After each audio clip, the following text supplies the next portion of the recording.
You are listening to the Apex Hour hosted by Ryan Paul on KSUU Thunder 91.1. This show allows more personal time with our guests, allowing them to give us their stories and opinions. We will also give you new music to listen to, hoping you enjoy some new sounds and genres. Welcome to this episode of the Apex Hour.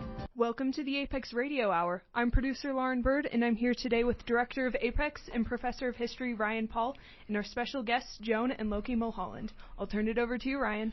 Thank you, Lauren. I'm glad to have Miss Joan and Loki Mullholland here.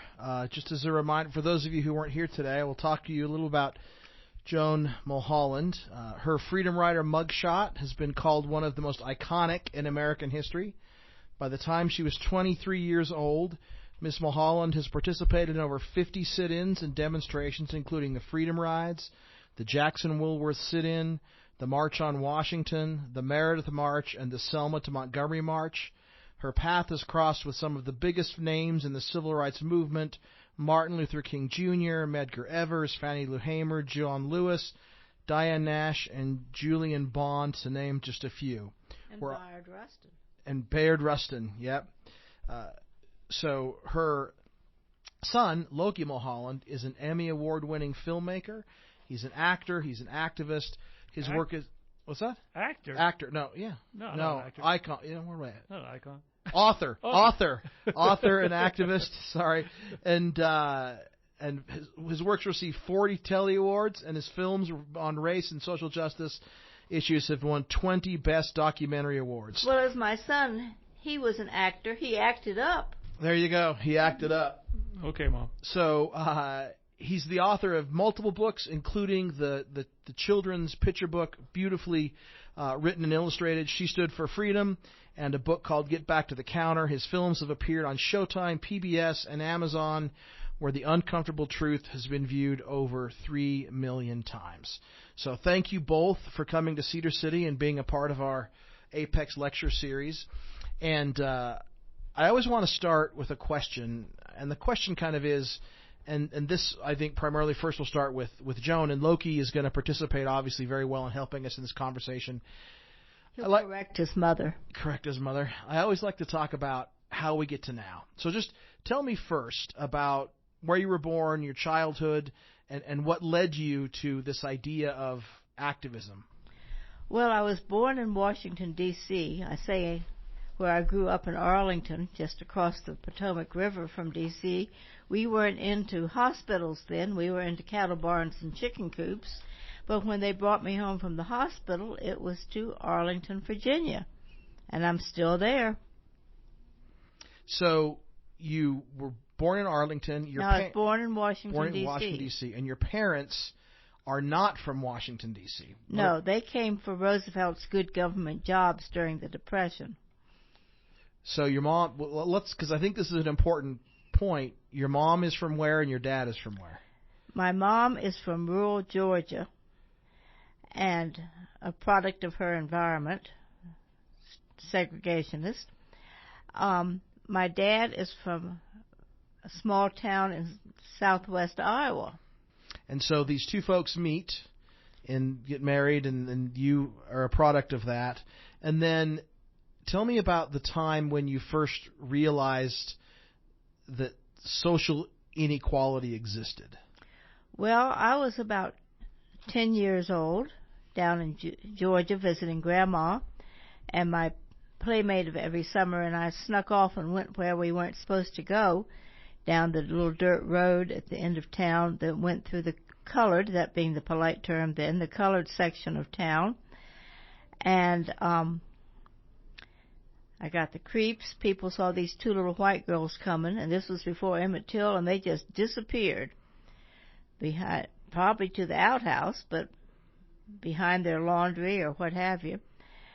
And that really creeped me. But then I got to the colored school, which was just a one-room shack, never had an ounce of paint on it, no glass or screens in the windows, just wooden shutters, no electricity, no running water, and I knew out the other end of town was the fanciest building for miles and miles around, a brand new brick school with all the amenities for the white kids. And I knew this was not right. This was not doing what we learned in Sunday school about treating people the way we want to be treated. And I sort of resolved, though I couldn't have put it in words then, that when I had the chance to make things good for all of us in the South, I would seize the moment. And that came when I was in college with the sit-ins to help make things better. So, did you talk to your parents about it? Like when you came back to up north or up to D.C., did you talk to your parents about this feeling? No, I just kept it to myself. So, Loki, you've spent a lot of time and a lot of thought writing an incredible film about your mother. Yeah. You know, was this always part of your childhood, these kind of stories, or how did you begin thinking about this in a way? She claims they are, but they weren't. So she would have civil rights friends who would come over and such, and they'd have their discussions. But that's, in terms of being a kid, that's for just a bunch of old people telling their old college stories. It happens to be their college stories involve, Martin Luther King and Medgar Evers and all these civil rights stories.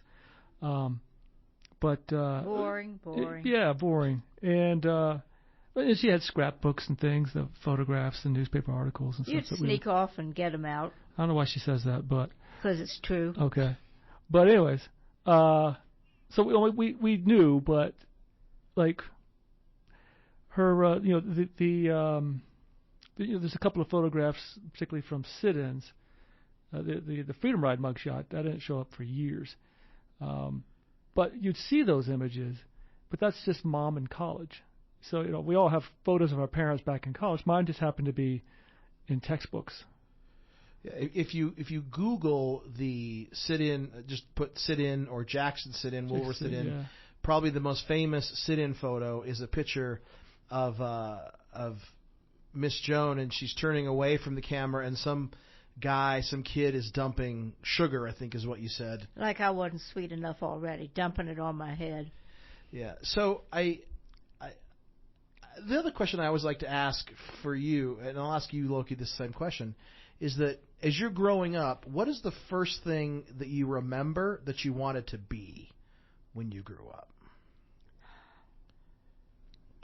I don't really know at this point. It was a long time ago. Loki, what the first thing you remember wanted to be? Oh, first thing I ever wanted to be? Probably a truck driver, because Smokey and the Bandit, and that really cool rig that painted with the Western scene on there. But I always thought that would be neat, or a train engineer. But after Star Wars came out, it became I wanted to make movies. Yeah, not a smuggler. Not a smuggler, no. So you come back, you grow up, you go to school is the school you're going to in primary school segregated in D.C. at this time? Well, I was in Arlington, Virginia. Yeah. Well, they were segregated in Washington too, but my school was segregated all the way through. And then I think it's an interesting story about you talk about your mom being a product of her time, so she was a Southern socialite woman. Is that fair to say? Oh no. Not socialite. Not a socialite, but she was a Southern woman and believed what people believed in the South. The church taught it, the society practiced it, the laws enforced it. She was a strict segregationist. She was born a sharecropper, right? After the war, Civil War, our family lost everything. There's even stories of them boiling dirt just to feed their children. And so she grew up sharecropper. The home that she grew up in actually had a dirt floor for home. She would tell us stories about growing up, and Christmas, all they would have was they got an orange, and that was like amazing. Just a single orange for Christmas, right? But one key principle that she adhered to was, well, I might be poor, but at least I'm not black, and that was the way life was down in Georgia and much of the South. But in your home, did you talk about race much? I don't think we did, but I mean, as an adult? No, as a kid, like with your parents. Never. Your mom. It was just a given. Your dad worked in the State Department, and he brought home someone. Look who's coming to dinner type of thing here. I was a teenager. My daddy brought home somebody who was visiting from Africa, I think. and wanted dinner. My mama would not. She did the cooking, but she would not sit at the same table with that guy. She ate in the kitchen, and the rest of us ate at the dining room table. And as you got older and ready to go to college, your mom had very specific ideas about where you should go? Oh, yeah. I should go to Duke University. It was an important school, and it was in the South. I didn't want to go there. I had my other thoughts, but finally it came down to at least it'll get me away from Mama. And I think the part of the story that I like about that is that unwittingly your mom kind of set you on this path of civil rights activism. Yeah. At Duke. The sit-in started my freshman year, and there were demonstrations in Durham where Duke University was, and I went to the Presbyterian chaplain's Sunday evening meetings, and he told us next week there'll be some students involved in the demonstrations here to talk to us, but keep it quiet. We don't want to get locked out of the building. We don't want the police to come and arrest us or the rowdies to show up and give us a hard time. And these several students came well-dressed, well-spoken, and explained about the demonstrations in legal and moral terms, and then invited us to join them. So probably half a dozen of us did, including my roommate. And first it led to the picket lines, and then it led to the lunch counters twice, and then to the jail cells and the courtroom, and ultimately to the U.S. Supreme Court, which overturned our convictions, saying demonstrating was freedom of speech. So when they're having these conversations with you as a student at Duke, are you thinking about this experience you had as a 10-year-old girl? I mean, I guess what I'm trying to get at is this something that you've been thinking about for 5 or 6 years? Not really. You just... But there is a level of growth and awareness. So there was the moment at the bus stop that you had when you were about 15. Yeah, I was standing up on the main drag in Fairfax County where my parents had moved, and waiting for the bus, and this black guy came along, standing at the bus stop too, waiting for the same bus I was, and we weren't talking or carrying on at all. He wasn't bothering me, but the police stopped to see if he was harassing me or anything. Yeah. Bothering me? No, we just waiting for the bus. But there's always had this sort of progression, and so it became this natural launching point at that point. I mean, even in high school, you had your high school teacher who was an influence on you. Was it high school or middle school? It was middle school. Junior high, as we called it right. Then. He was a Jewish gentleman from Chicago, and back then Virginia state law required that he was my homeroom teacher too, required that the Lord's Prayer be recited in homeroom, and a section of the New Testament be read in class. Well, this was definitely not his thing as a Jewish gentleman, so he would assign it to a student every day to do. And he would stand so respectfully while it was going on. He wasn't fiddling with papers or anything like that. He was standing respectfully and even bowing his head for the Lord's Prayer. That really impressed me. Yeah. And he's still alive. I saw him recently. He's just turned 100 this year. Wow. Yeah. So that respect paid off, I guess. Yeah. So when you demonstrate as a Duke University student, how does the university respond? Oh, well, when we got back to campus, my roommate and I had a note to report to the dean's office. And so we went over and knocked on the door, and she let us in. And then she locked the door behind us and jiggled the keys to send a message, I think. Had we called our parents yet? There's the phone. Because we hadn't had time to call our parents. We had come straight on over. And then she thought we needed psychiatric counseling after we had finished calling our parents. And we had to get some psychiatric counseling, and I found out just, maybe 2 or 3 years ago that we would have been expelled, except the university professor said they'd go on strike if they kicked us out. So they saved us. Well, you had already set up the point that you were kind of an odd duck, if you will, on campus because you didn't pledge a sorority. No, I didn't pledge a sorority. Then that was never heard of at Duke. Oh, they said it was like the first time in history. We were supposed to go to these meetings and pick our sorority, and I didn't know anything about any of them. I had other things to think about my first week on campus.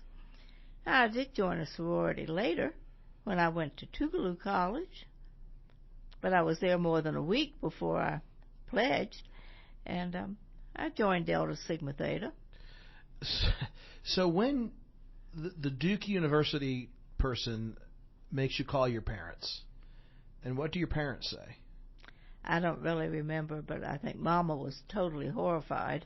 But your dad, I mean, I love the story you've told about your dad being a little more sympathetic for a very specific reason. Yeah. Well, when my daddy was growing up in this small town in southwest Iowa, and this was before Planters Peanuts and fresh produce year-round, the town doctor had a good friend from his college days in Iowa, and this friend would come visit every now and again with pockets full of peanuts for the kids.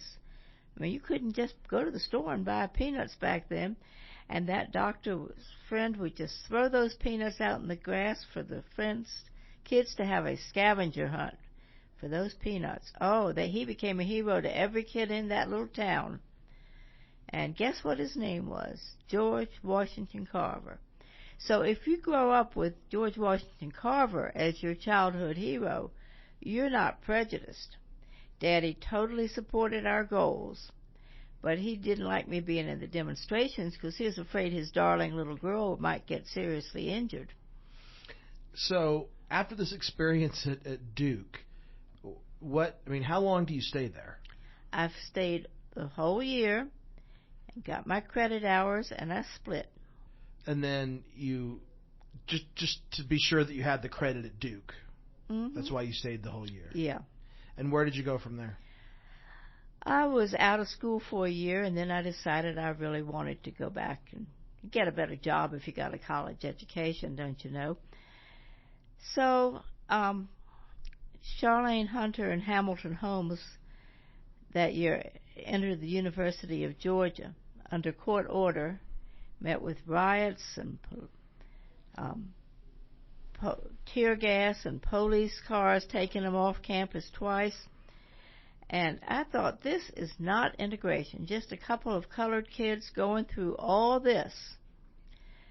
If integration is real, it's got to be a two-way street. Maybe I should apply to a colored school, colored being the polite term back in the day. So I didn't just up and do it. At the SNCC, Student Nonviolent Coordinating Committee, at their fall conference, I talked the idea over with the leadership, and they agreed that's a good idea. And somebody, probably John Lewis, the good trouble man, said, well, if you're going to do it, you may as well go to Mississippi, because those kids haven't done anything down there yet, meaning they haven't had any demonstrations. Maybe you could help them get started. Now, just the very idea of sending a white Southern girl to Mississippi to help the black students get organized for demonstrations seems crazy as the March Hare now, but that's what he did. And so Tougaloo was the only college that black students could attend in the state that was nationally accredited in case you wanted to go to graduate school or something. So I applied to Tougaloo, and I got this letter saying, well, we have got from Tougaloo saying we got your transcripts from Duke, but we haven't heard from your high school yet.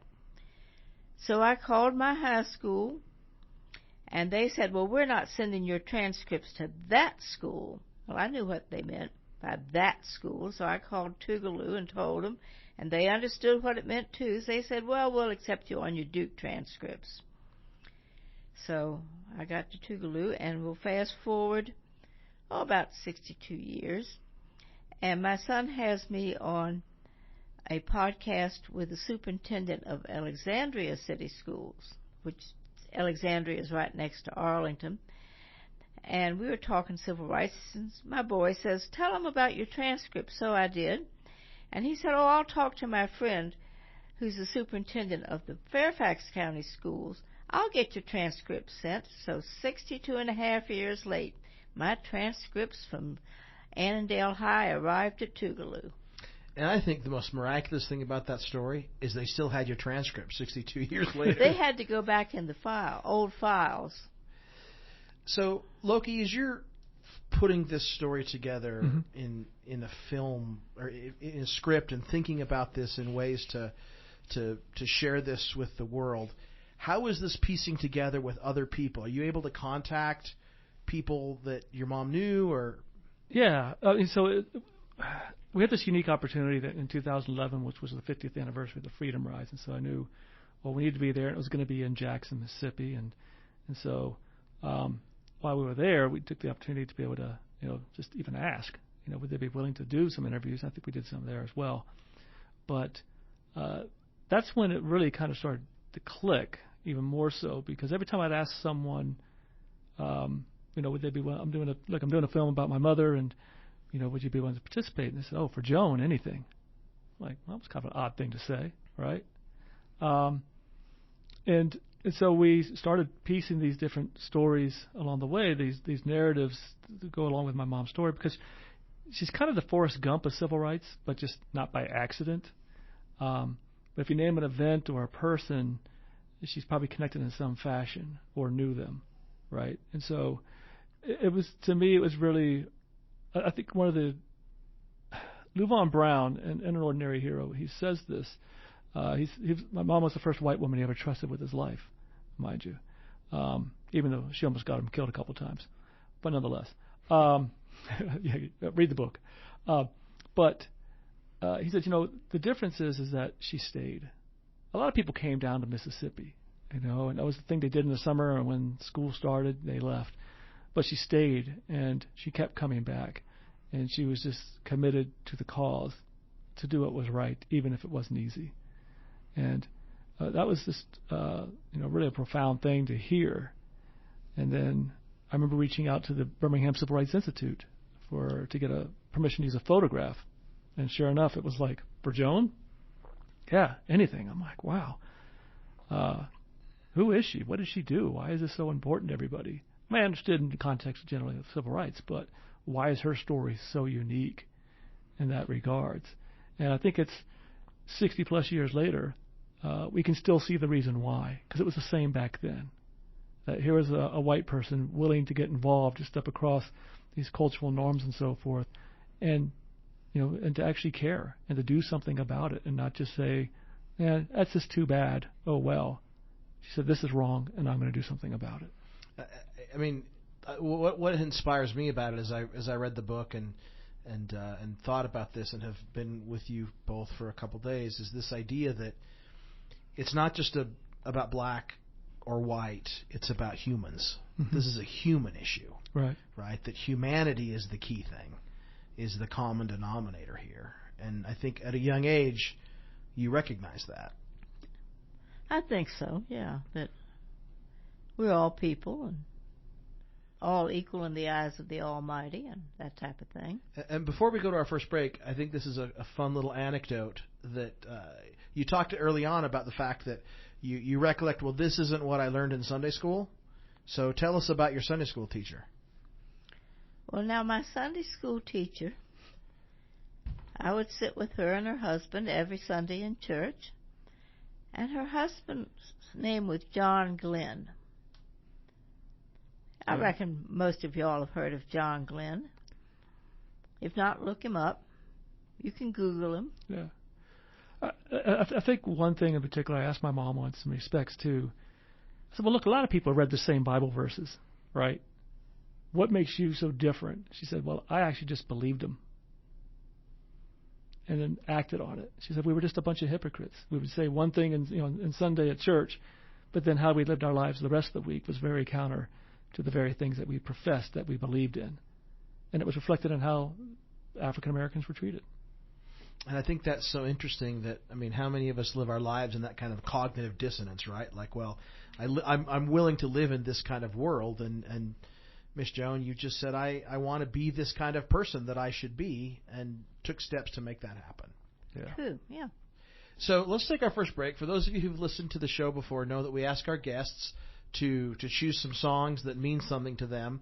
And Miss Joan and Loki chose some as well. The first song we're going to play is if not the classic, one of the classic anthems of the civil rights movement. It's a song called Ain't Gonna Let Nobody Turn Me Around, and this is by the Freedom Singers. Can you tell why you chose this song, either or both of you? Well, it's the civil rights movement, and it's the Freedom Singers. It's music was such a critical part of the civil rights movement and lifting spirits to get out there and carry people forward, and plus we're friends with the Freedom Singers. So. And in the civil rights movement, we always sang. And we'll come back and talk about your singing. Oh. All right, so this is Ain't Gonna Let Nobody Turn Me Around by the Freedom Singers.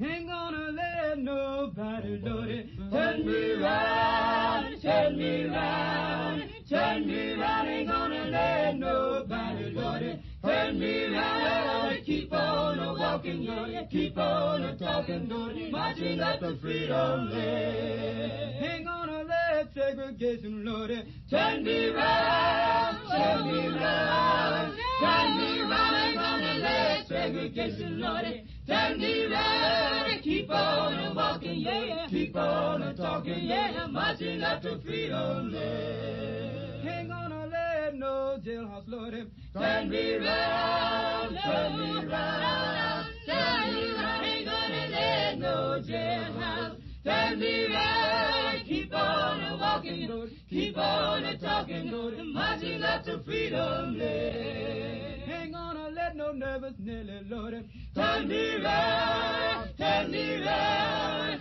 turn me round. Ain't gonna let no nervous Nelly, Lord, turn me round. Keep on a-walking, yeah, keep on a-talking, yeah, marching up to freedom land. Ain't gonna let Chief Preacher, Lord, turn me round, turn me round, turn me round. Ain't gonna let Chief Preacher, Lord, turn me round. Keep on a-walking, Lord, keep on a-talking, Lord, marching up to freedom land. Ain't gonna let Mayor Kelly, Lord, turn me round, turn me round, turn me round. Ain't gonna let Mayor Kelly, Lord, turn me round. Keep on a-walking, Lord, keep on a-talking, Lord, marching up to freedom land. Ain't gonna let no Uncle Tom, my Lord, turn me round, turn me round, turn me round. Ain't gonna let no Uncle Tom, Lord, turn me round. Keep on a-walking, yeah, keep on a-talking, yeah, marching up to freedom land. Ain't gonna let nobody, Lord, turn me round, turn me round, turn me round. Ain't gonna let nobody, Lord, turn me round. Gonna keep on a-walking, yeah, keep on a-talking, yeah, marching up to freedom land. All right, that was Ain't Gonna Let Nobody Turn Me Round by the Freedom Singers. You're listening to the Apex Radio Hour here on KSUU Thunder 91.1. I'll turn it back to you, Ryan. Thank you, Lauren. So we're here with civil rights icon Joan Mulholland and her award-winning son, or filmmaker, Loki Mullholland. And so we talked briefly before the break about singing. And you talk about how the civil rights movement really was anchored in song. Truly. And many of your colleagues in the movement reference your singing in a certain way. Can you tell us that story? Yeah, well, I can't carry a tune in a bucket, to put it politely. And so they came up with this idea that if we were marching and the police were marching on us with the dogs straining at the leash and everything, They would just push me to the front of our march and have me sing loudly at the police, and they would be sure to back away. But you still sang with all your heart. Oh, I love to sing. I just can't carry a tune. So you're now in Mississippi, Jackson, Mississippi, at Tougaloo. And maybe, Loki, you could briefly share with us what a historically black college and university, what that means. No, I mean, it literally sounds like what it is. I mean, it's historically black colleges and universities. These were schools that were founded specifically for black students because of segregation, right? And some of these were land-grant schools and such. And Tougaloo, for example, was privately funded, through churches and such. And so that created a really unique space in Mississippi in particular because the state couldn't do anything about it. It didn't control the purse to control what the school could say and do. So my mom arrives, and now there's a controversy. She comes down on the Freedom Rides, first of all, and then put on death row and with the other Freedom Riders for a couple months. But now she's at the school, and the state of Mississippi actually tried to shut down the school, but its charter predated the Jim Crow laws, and the Jim Crow laws started in Mississippi. This is in 1890 they rewrite their constitution, which ushers in Jim Crow, and all the other states follow suit. But here she is, this white student on a black campus, and the controversy ensues, and the Klan would show up and burn crosses and all these sorts of things. Because your mom was there. Because my mom was there. And because of the civil rights work that was taking place. Right. So the state of Mississippi, when you say that the charter predates the Jim Crow laws, what exactly does that mean? I just for whatever reason, the school was founded before the Jim Crow laws. So for whatever reason, the state felt that some legal loophole kept them from actually trying to shut down the school. I don't know why that made a difference, quite frankly. Yeah. But somehow it did. And the school charter did not restrict who could attend. Right. It didn't say it was just for colored students. It was just for students. Yes, they just never planned on Joan. So it's kind of this perfect storm that exists that allows you to be there, and Tougaloo becomes the center of the civil rights movement in Mississippi? Well, it already was the center of the civil rights movement in Mississippi. Yeah. Because it was financially protected and not under the auspices of the state. Right. Yeah, and liberal speakers would come to the state, be invited, and they would hold discussions and things there, and any liberal person, white person, well, black or white, in Jackson area could come out to campus and be welcome. Bob Dylan was dating your roommate, and really? Yeah, Dory Ladner. Yeah, they had a hot thing going, and Joan Baez. You had to Joan Baez. You had to be a little bodyguard for her for a little bit. And and she needed to buy some new clothes, but we had Ralph Bunch and Dr. King and Pete Seeger met someone on a plane whose daughter went to Tougaloo, and he came on out and gave a little concert just across this little narrow table. I could have reached out and touched him, and we had a lot of good folks come. So let's talk now about the Jackson sit-in. So you're at Tougaloo, which is where the famous photo is taken. If you've seen one of those photos, if you've seen a Jackson a sit-in photo, that's probably the one you saw. And so there's 14 people involved in total.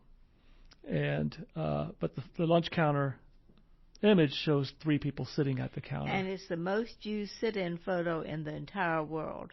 Mm-hmm. Yeah. And I say it's probably the most integrated sit-in, too, because Annie's black, I'm white, and Professor Salter, who came down and sat with us, he's a Native American tribal member. We didn't have any Asian American students that semester, or we'd really have had it covered. But you're just looking away from the camera. Yeah, well... Yeah.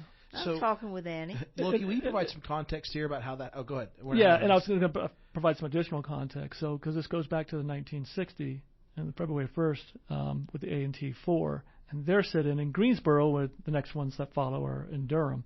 But these sit-ins grow from 4 students to almost 70,000 students in 11 states and 53 cities, but not Jackson.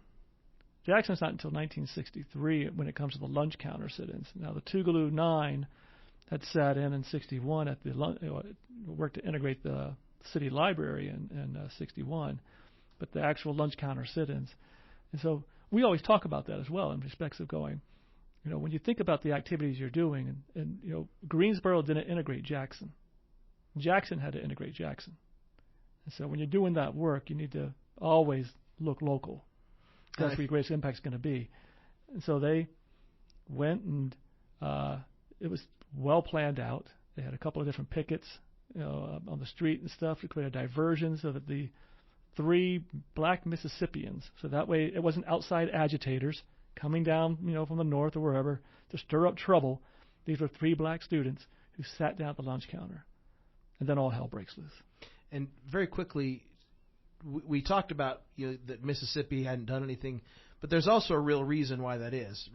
Well, when I say they haven't done anything, we're talking the student movement. Right, student movement. But because Medgar Evers there and Jeremy sure. Howard and plenty of other activists. But I think that what you had referenced earlier today about what Mississippi was known as. Right, the deepest of the Deep South, the heart of darkness, where lynching was not considered a crime. So I think that's important to put that into context as well as these black Mississippians walk in to sit down at this white lunch counter. So you were not supposed to be there. No, I was supposed to be what we called a spotter for the picket line down the street. I was just somebody who could blend into the crowd on the sidewalk, and then if anything happened, call back to Medgar Evers' office and let him know, so he could get bonds money and lawyers or whatever. So, Loki, then, will you tell us how your mom gets there? Well, the picket line gets arrested almost immediately. And so my mom and Lois Chafee, they called Medgar's office, let him know what's going on. Now, again, Medgar Evers is the field secretary of the NAACP. He's the Dr. King of Mississippi, if you will. And so they're like, well, let's go check on what's going on at Woolworth. Because there's no police cars or anything at that point. And they walk in, and there's this mob that's just growing by the minute. And as they walk in, Memphis Norman got pulled off a stool by a ex-police officer who was too violent for the Mississippi police force, the Jackson police force, which tells you something. And is beating on him and kicking him in the head and everything. And that's when Perlina and Annie get separated as well. They get pulled off.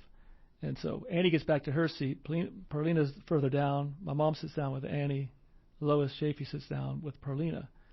But now, Memphis is gone. He's been arrested as well. But now the crowd is surging again, and they grab my mom and Annie and drag them out. And now they've got to get back to the counter, back through that mob of a couple, 300 people, let alone the mob that's growing outside, along with the police out there. The police aren't coming in because of a Supreme Court ruling that had come down just 2 weeks earlier, saying that the police can't come in on their own volition. And they were actually literally saying, Ed King, who was one of the spotters, he was the chaplain at Tougaloo College, he's one of the spotters at the sit-in, is talking to the police saying, why don't you come in and do something? He says, well, your Supreme Court said we can't. And that Supreme Court decision came out of the Durham sit-ins and what the Howard University group that I was part of did it up in Maryland at an amusement park. So had a little influence. But again, understand this your Supreme Court. This is these ideas of state rights, and segregation now, segregation tomorrow, segregation forever. You're not going to tell us what to do. And I think, you talk about Ed King. I think he's kind of an unsung hero in many ways. Like, people don't. He's a white guy, but I think people don't. White Mississippian. Yeah, who don't see what he did. He runs for the the governorship and for that election, the mock election they do during Freedom Summer, and he's beaten multiple times. Oh yeah, right. And just this amazing, really hero that we just don't talk about all that often. Yeah. So you take Memphis Norman's seat. Yeah. And you get pulled out, and I love the way, Loki, you write this in the book. As you're being dragged out, the thought in your mind is... Get back to the counter. And why? Because you're safer there. with the press and all, and not out in the mob. And you're not going to desert your friends who are sitting at the counter. We're sticking together as a group. And they've got an objective. The objective is to sit at the counter, and you got to see it through. And you get back to the counter, right? And then the picture that you're talking about has the three people in it. And can you talk about what's happening to those three people in the photo? Yeah. So I'll tell you what's happening to John. So John comes to sit down. So who's a professor, right? Professor. He's a so teacher. Ed King calls Medgar's office, and John and Medgar are the ones who coordinated all this. And Medgar's going to come down, and John's like, if you come down, you're going to get killed. So John comes down, and he looks white, but he's Native American. And when he approaches, they think, oh, this is a tough guy. He's going to come and do something. And then he sits down, right? So now it's like, well, now we got to go after John. And so they start beating him with brass knuckles in the back of his head. They take cigarettes out and put them out in the back of his neck. And they took water and mixed it with pepper and splashed it in his eyes. This is going on for up to 3 hours, right? So that's going on with John and my mom and Annie. Like Annie, for example, they pour mustard on her and things, and they actually try to make her look like a skunk on her hair.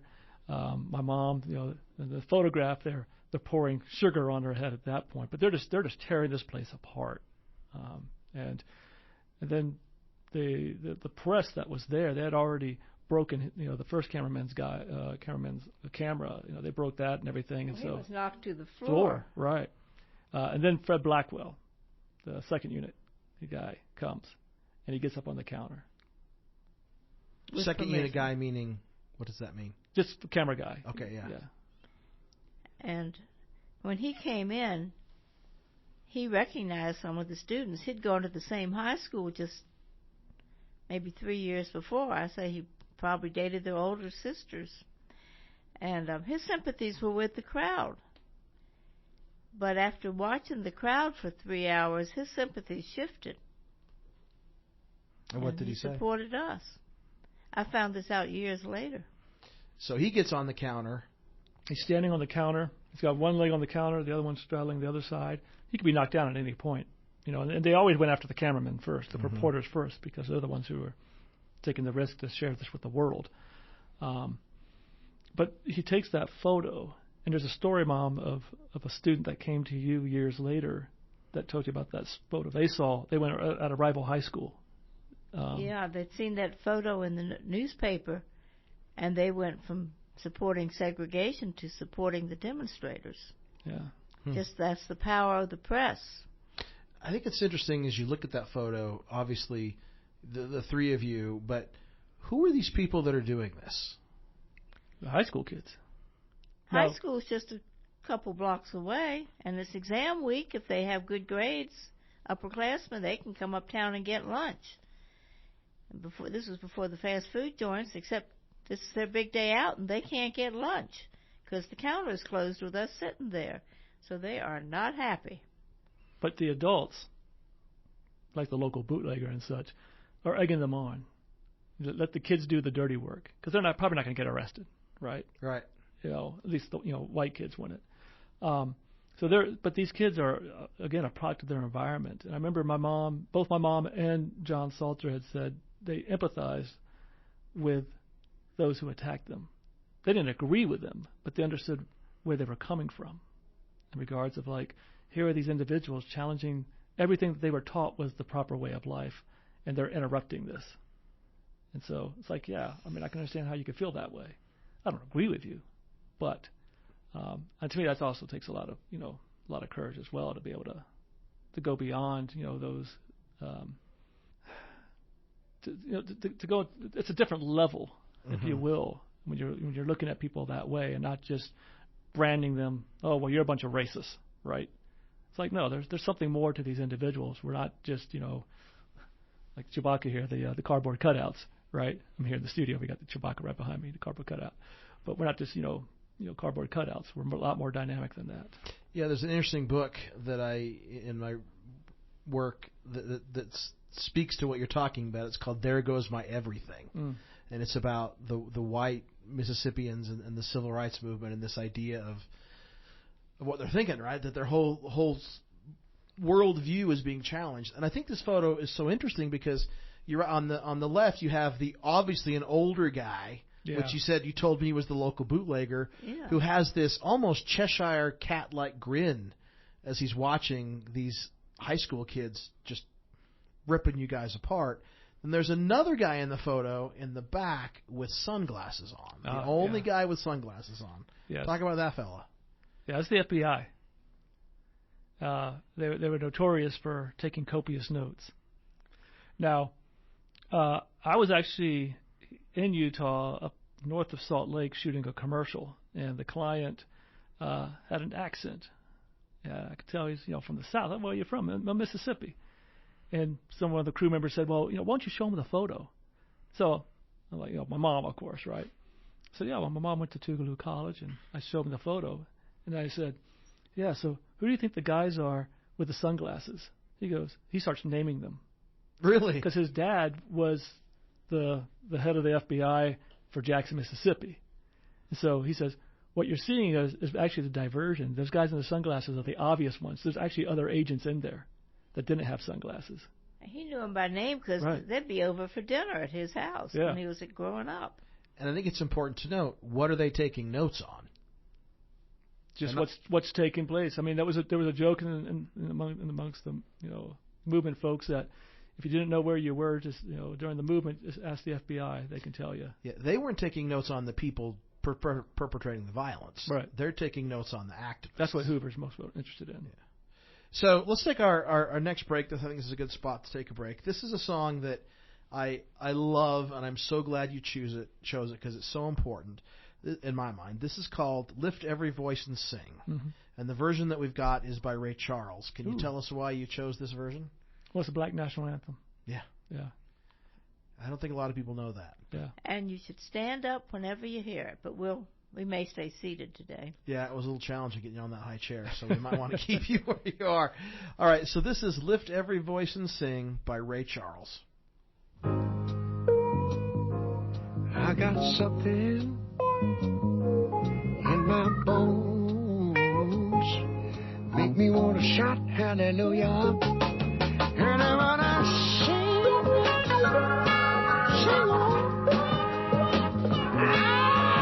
Sing on. Woo! Lord help me. Lift every voice and sing.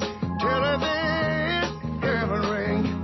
Ring with the harmonies of liberty.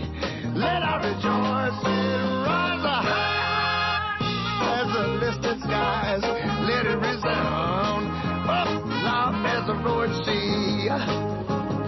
Come on, y'all. Sing a song full of the faith that the dark past is brought us. All right now. All right. Sing a song full of the hope that the present is brought us.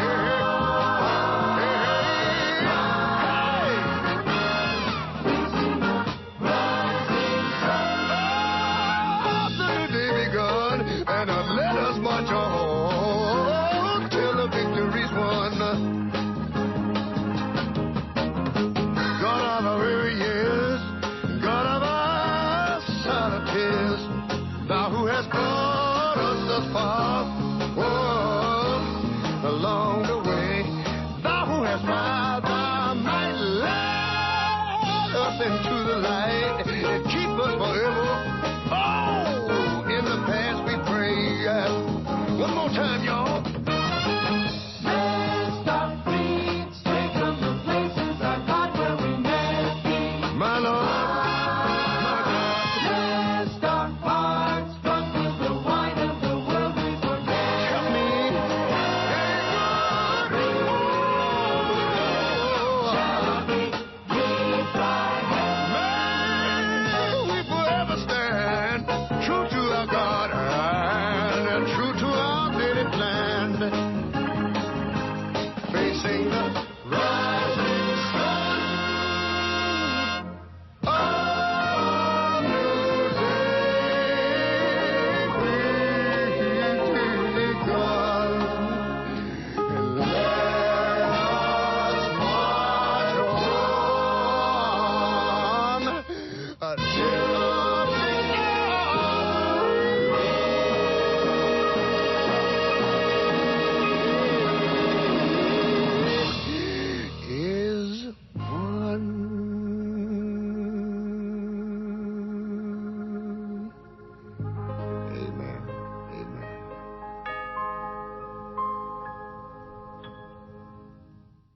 All right, that was Lift Every Voice and Sing by Ray Charles. You're listening to the Apex Radio Hour here on KSUU Thunder 91.1. I'll turn it back to you, Ryan. Thank you, Lauren. We're here with civil rights icon Joan Mulholland and her award-winning filmmaker son Loki. We were talking about the Jackson sit-in, and where we left off, we talked about you and your colleagues and friends being kind of brutalized by this. We talked about the FBI taking notes. How does it end? Well, ultimately, but not that then, things got desegregated. How did that specific event, I mean, how did you get out of there? Some cars were brought up. I guess Medgar probably arranged it. And the police gave us safe passage out to the cars. Well, didn't the president of Tougaloo College come down and negotiate? Oh, yeah. Well, before that, the president of Tougaloo College had come down, had heard about it on the radio. He came down, tried to get the store manager to close the store. He wouldn't do it. And so he called the national headquarters of Woolworth, and they told the store manager to close the store, so he did. And once the place was cleared out, we got safe passage out to the cars and taken back down to Medgar's office, and the hairdresser across the street had a hair salon. She took us, the girls, over there, and we got our hair shampooed and done up and went out looking good. And then there was a mass meeting that night with a huge turnout. Yeah. I mean, this really galvanized Jackson. Before this, it was really hard to pull even just a few hundred people together. At this point, they got thousands that are showing up. And sadly, 2 weeks later, Medgar would be killed, shot in the back in his driveway by Byron Della Beckwith while he was standing in his driveway, and in his hands were T-shirts that said "Jim Crow must go." And it takes decades for Della Beckwith to be tried and convicted. Oh, yeah, decades. So let's talk about that a little bit. I mean, where are you when you hear that Medgar Evers has been killed? I was back in Washington. I was back up in Washington. Where was I? Yeah, you're in Washington. You're working at the March on Washington. That summer I worked at the March on Washington headquarters in Washington, D.C., and that's where I heard that Medgar has been killed. But I didn't go back to Mississippi for the funeral, but he was brought up to Washington, D.C., and laid in repose in one of the black churches, and I went and stood in the long line to view him one last time, and they gave out armbands, and I still got mine, black armbands for us, and he was buried in Arlington Cemetery. And every year on the anniversary of his death, I go out to visit his grave and take flowers. Sometimes I get out on his birthday, whenever I'm in town. And So after the sit-in, you don't stay in Mississippi. You go up to D.C. You graduate from Tougaloo, right? Oh, yeah, I graduated from Tougaloo. Oh, so that's a year later. That's a year later. Yeah. But so when does your I'm not saying your activism has ended, but when does this moment of these years of protests and everything else, when does that kind of wind down? Well, it sort of wound down after I got back to D.C. The Vietnam War protests were sort of replacing the sit-in movement, and things got desegregated, and I made a few of those Vietnam protests, but then I started having babies. I had 5 sons in 4 years and 3 months, and that sort of kept me out of it. But now I'm back into it, running my mouth. Oh, and every now and then she would go down to Mississippi for an event, or to the Summer Montgomery March in '68. Was it 66? I was down for the last day of the Selma to Montgomery March. Yeah, that was 65, and then 66 for the Meredith March Against Fear. Yeah. So how does the passage of the Voting Rights Act change? Does it change anything for the movement? Well, we did get more blacks registered to vote, and more black elected officials. More black. Well, we got the first elected black governor in the history of the United States in Virginia a few years ago. You know, the Deep South ain't what people thought of it as being, and I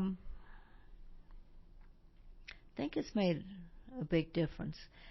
And to me, Lyndon Johnson going on national TV, and he was only elected as picked as Kennedy's running mate because he was a powerful Southern Democrat. He went on national TV before a joint session of Congress when that was a rarity, maybe the first time, described in some detail the beatings on Selma, the bridge, and then he said, we must have a Voting Rights Act, and we shall overcome. Then he leaned toward the camera and repeated, we shall overcome. And I'd say those 3 words were the death knell of the Southern Democratic Party that had made him president. I've talked to folks who were working in the White House at the time, and he knew exactly what he was doing and what the consequences would be. So I truly admire him. He's a hero to me for that part of his life. So, Loki, you grew up with these stories in many ways, and as you start making the film as the foundation that bears your mother's name is moving forward, specifically as you make this film an ordinary hero, right? What do you learn that you didn't know before, and what is the takeaway from your mother's work? Oh gosh, I mean, just seemingly just about everything we didn't know. We didn't know the details. I mean, my brothers, I remember several times they were like, well, when are you going to get this film finished? Because they didn't know the stories either. I thought it was just me. And there's new things that crop up all the time. New people that, I didn't know she knew or that I had engaged with, or, some of the Montgomery March. It was like, I remember once, we finished the film, and maybe 3 or 4 years later, there's an article, and I said, yeah, they got something wrong. She goes, oh, the press. She goes, well, they usually do. What was it this time? I said, they said you were on the Selma Montgomery March. She said, well, I was. I'm like, well, why didn't you tell me, right? Well, you didn't ask. So there's always something new. But I think, to me in particular, it's the power of the story and what it represents, not just as an individual who can make a difference, but this white Southern woman. It's important. Representation is important. I mean, white people need to see themselves as part of the solution in this narrative as well, that they can, break out from their comfort zones. We all can. And here's this, incredible example of one person, again, who chose the courage of her convictions to do what's right, even though it wasn't easy. And, thanks to social media and TikTok and these sort of things and whatnot, more and more generations are learning about her and the story and are just blown away. And the question I hear all the time is, why weren't we told any of this? How did we not know about her? But now you do. So what are you going to do with that? Yeah, I think if you tell your conversation, the statement you made about, I saw something that needed to be done that your mom had said to you. Yeah. So that's it. Yeah. So, well, I can't do everything, but I can do something, because doing nothing is not an option. Yeah, I think it's a great rallying cry. And Miss Joan, would you share with me? I asked you a question, and when you visited one of my classes, about when you were afraid, and you said something that I thought was really, really profound. Oh no, I wasn't afraid. Fear paralyzes your mind and keeps you from thinking what you need to be doing in this situation to stay as safe as possible. So don't waste any energy on fear. Be thinking. You might be a little apprehensive or cautious or something, but don't be afraid. Okay, let's take our final break. This is, and we just referenced this song, so it's wonderful that it came up. This is the great movement hymn, anthem. We Shall Overcome. So, do you want to say anything about why you chose this? It's the anthem of the movement. This is the one. This is the one. So this is We Shall Overcome by the Freedom Singers. We shall overcome. We shall overcome.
All right, that was We Shall Overcome by the Freedom Singers. You're listening to the Apex Radio Hour here on KSUU Thunder 91.1. I'll turn it back to you, Ryan. Thank you, Lauren. We've had a wonderful hour with civil rights icon Joan Mulholland and her award-winning filmmaker son Loki. Thank you for being here. We always have the last segment, which I think is kind of fun. We go around the studio and we ask, what are you currently watching, reading, listening to, or playing that is bringing you joy?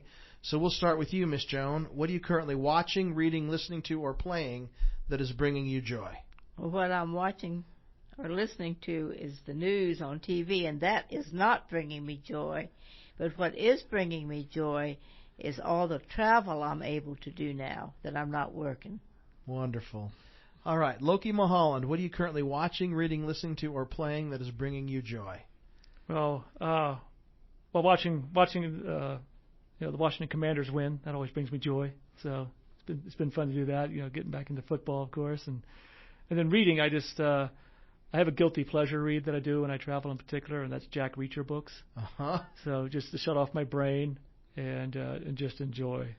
So I've never read a Jack Reacher book, but I love the show. The books are great. In fact, I think it was one of my joys many years ago. I believe it was, yeah. Because Jack Reacher, the Reacher series is almost like an Elvis movie in the sense that everything's going to turn out okay, and the people that you need the comeuppance are going to get their comeuppance. That's how you get there. Yeah. That's the ride you want to go on. Yeah.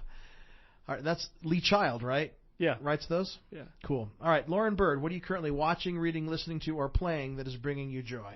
So in a couple of hours, I'm getting together with some friends from high school, and we're doing one of our semi-regularly scheduled movie nights because it's a little hard to get our schedules together. And we're either, I think, going to watch Superman or Thunderbolts, and I'm very excited for that because I love both those movies. Go Superman. It's Superman. So good. Yeah. It's so good. Yeah. What about you, Ryan? What are you currently watching, reading, listening to, or playing that's bringing you joy? I just finished a book. As some people I'm teaching a class with a colleague of mine on Disney this next semester. I've been doing some work on that, but I just finished this amazing book called Before the Birds Sang Words by a guy named Ken Bruce, and it's a pretty big book all about the development of the Enchanted Tiki Room. Ooh. And there's just so many. You would think, that's going to be pretty simple, but there are so many tangents and things that have to be built on. Like one thing has to happen so something else can happen, and we're talking about buying government technology and all kinds of stuff for the development of the Enchanted Tiki Room, which is my favorite part of Disneyland, quite frankly. So, Before the Birds Sang Words by Ken Bruce. Okay, well, we'd like to thank the Mulhollands for being here. Thank you for not only being on the radio, but visiting Cedar City and traveling out here to share your powerful message with our campus and community and students. We're going to go out with a song from the movie Selma. This is a song called Glory. It's by Common and by John Legend. I think this won an Oscar for this song. So yeah. Could you tell me why you chose this song? It's kind of a modern day civil rights song. It gets used a lot when you're visiting it, doing events and things like that. So it's got a nice hook. Okay. Yeah. So, Miss Joan, I can't tell you how happy and grateful I am for you wandering into my life. Thank you. Thank you, and the pleasure is mine. Thank you. And Loki, thank you for your brilliance and your kindness and compassion and conversation. Thank you all for listening. And in the words, as always, in the words of the great American poet Bill Withers, I wish you well. And this is Glory by John Legend and Common from the film Selma. One day, when the glory comes, it will be ours. It will be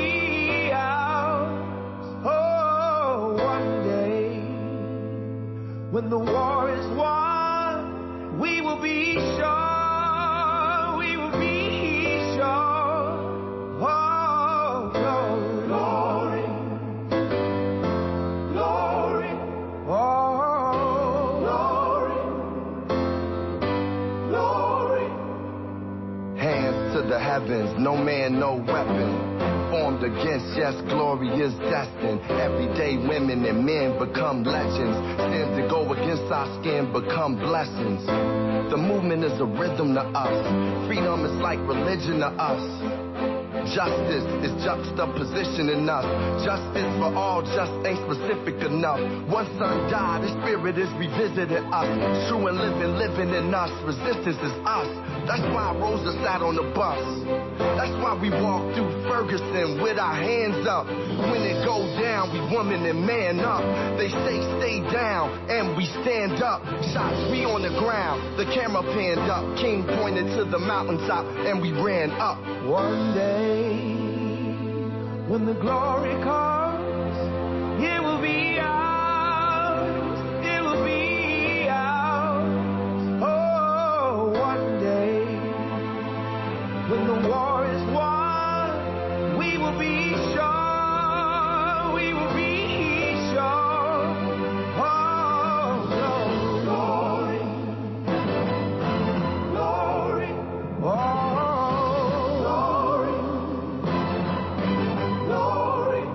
Now the war is not over, victory isn't won, but we'll fight on to the finish, and then when it's all done, we'll cry glory, oh glory, oh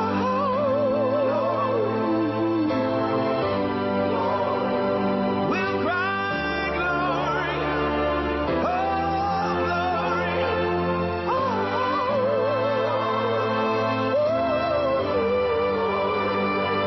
Selma is now for every man, woman, and child. Even Jesus got his crown in front of a crowd. They march with the torch, we gon' run with it now. Never look back, we done gone hundreds of miles. From dark roads, heroes, to become a hero. Facing the League of Justice, his power was the people. Enemy is lethal, a king became regal. Saw the face of Jim Crow under a bald ego. The biggest weapon is to stay peaceful. We sing, our music is the cuts that we bleed through. Somewhere in the dream we had an epiphany. Now we right the wrongs in history. No one can win a war individually. It takes the wisdom of the elders and young people's energy. Welcome to the story we call victory. The coming of the Lord, my eyes have seen the glory. One day